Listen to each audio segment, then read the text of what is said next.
অনেক স্কুলে তোমাদের এই লজিকটি এসেছিল, পি ভেল কাল কিউ এর মান নির্ণয় করো। অপশন থাকবে সত্য, মিথ্যা, আপত্তি, কোনোটি নয়। আমি দেখলাম, খাতা দেখে বুঝতে পারলাম তাদের অনেক ছাত্রছাত্রী করতে পারেনি। তোমাদেরকে বারবার বলছি, যখন তোমরা শিখবে করবে আর ভিডিওগুলি মনোযোগ দিয়ে শুনবে আর বোঝার চেষ্টা করবে। এই ধরনের লজিক তোমাদের টেস্টে তো এসেছিল, ফাইনাল পরীক্ষায় 100% আসবেই। এই লজিকটি করতে গেলে কি করতে হবে? বেশিরভাগ ছাত্রছাত্রী এখনও বুঝতে পারেনি। কতদিন আর ফাইনাল পরীক্ষা? মাত্র 45 দিন। তোমরা যদি এটিই না করতে পারো তাহলে তোমরা ফিলোসফিতে কীভাবে 100তে 100 পাবে? কারণ ফিলোসফি এমন একটি সাবজেক্ট, 100তে 100 পাওয়া কোনো ব্যাপার না, একবারে জলের মতো সোজা। তোমাদেরকে আমি কথা দিচ্ছি, যদি তোমরা আমার প্রতিটা ভিডিও ভালো মতো করে দেখে থাকো আর আজকেরটি যদি তোমরা দেখো, তাহলে অনায়াসেই এই ধরনের লজিক যে তোমাদের পরীক্ষায় আসবেই, তোমরা অনায়াসে করতে পারবে। এই অধ্যায়টি না সত্যাপেক্ষ। এই লজিকটি করতে গেলে ভেলে সূত্রটি তোমাদেরকে জানতে হবে। ভেলে সূত্র আছে, ডটের সূত্র আছে, ট্রিপল বারের সূত্র আছে, হর্ষু সূত্র আছে। এগুলা যদি তোমরা পারো তাহলে কিন্তু তোমরা একটা অনায়াসেই বুঝতে পারবে, জানতে পারবে, করতে পারবে একবার 100%।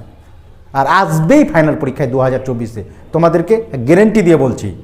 তাহলে এটা করতে গেলে ভেলে সূত্র কি তোমরা দেখবে, এই সূত্রটি যদি থাকে ভেল পাশাপাশি যদি থাকে এফ পাশাপাশি একবারে, ওকে, এফ যদি থাকে পাশাপাশি তাহলে এফ হবে, আর বাকি ক্ষেত্রে হবে টি। শুধু তোমরা এইটাই দেখবে ভেলে সূত্রতে, পাশাপাশি যদি এফ থাকে তাহলে এফ হবে, আর সেই সূত্র থাকলে আর বাকি ক্ষেত্রে হবে টি। এইটুকু মনে রাখলেই তো তোমরা এই ধরনের লজিক অনায়াসে করতে পারবে। কি আছে এর মধ্যে, কি আছে এটাই যদি মনে রাখতে না পারো, অনেক মজা করলে স্কুলে সামনে পরীক্ষা, একটু তো তোমরা মনোযোগ দিয়ে পড়াশোনা করবে একটু। হ্যাঁ, কি বলবো আর আমি তোমাদের। তাহলে এটা বার করতে গেলে আমাদেরকে যে মেন কমন লাইনটি লিখতেই হবে। পি লেখে টি টি, পি লেখে কি বললাম, টি টি, এফ এফ, এটা লিখতেই হবে। কারণ এখানে আছে পি আর আছে কি কিউ। কিউ লেখে টি এফ টি এফ, এটা কমন লাইনটা তোমাদেরকে লিখতেই হবে নিজে। পি লেখে টি টি এফ এফ, কিউ লেখে টি এফ টি এফ, এটা লিখতেই হবে, 100% লিখতেই হবে। এই ধরনের লজিক থাকলে, বারবার বলছি, এই ধরনের লজিক থাকলে এই দুটি লাইন লিখতেই হবে।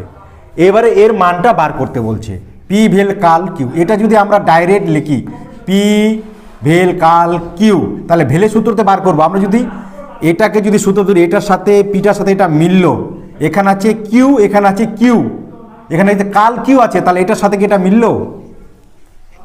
মিলেনি। এখানেই অনেক ছাত্রছাত্রী বুঝতে পারে না, ডাইরেক্ট এটা লিখে ভেলে সূত্রতে বার করে দেখেন। পাশাপাশি এফ আছে, এফ এফ এফ, বাকি ক্ষেত্রে টি, আর এফ এফ কি আছে টি, ওরা এইরকম করে লিখে দেয়। কি দেখে ভেলে সূত্র কি বললাম, পাশাপাশি এফ থাকলে এফ হবে, আর কোথায় কোথায় এফ আছে নেই এফ, তাহলে বাকি ক্ষেত্রে টি, তাহলে ওরা লিখে দেয়। এটা সম্পূর্ণ রং, ভুল। এটাই তোমরা বুঝতে পারছো না। এটাকে বার করতে গেলে আমাদেরকে একটা এইরকম বার করতে হবে সূত্র, ওকে, তাহলে আমরা এই অঙ্কটি বা লজিকটি বের করতে পারবো। কাল কিউ, এখানে আছে কিউ, এখানে কাল কিউ, তাহলে সম্পূর্ণ এটা আর এটা আলাদা। কাল মানেই বিপরীত শব্দ, একবারে জলের মতো সোজা। কাল মানেই বিপরীত, মানে অপোজিট, ওকে। তার মানে এটা কিউ এটা কিউ সেম দেখতে, শুধু এখানে কাল আছে, এখানে আছে টি, তার মানে এখানে এফ হবে। এখানে এফ আছে, তার মানে এখানে হবে টি। এখানে আছে কি টি, তার মানে এফ হবে। এখানে এফ আছে, তার মানে এখানে টি হবে।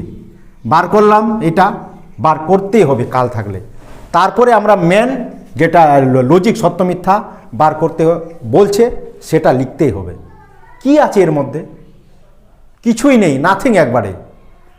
এবারে আমরা সম্পূর্ণ যেটা লজিক বলছে সত্য মিথ্যা বার করতে বলছে, কাল পি ভেল কাল কিউ এর মানটা বার করব। তাহলে পি আছে, পি পেলাম, তাহলে এখানে আছে পি, পি পেলাম, তাহলে এটাকে সূত্র নিব।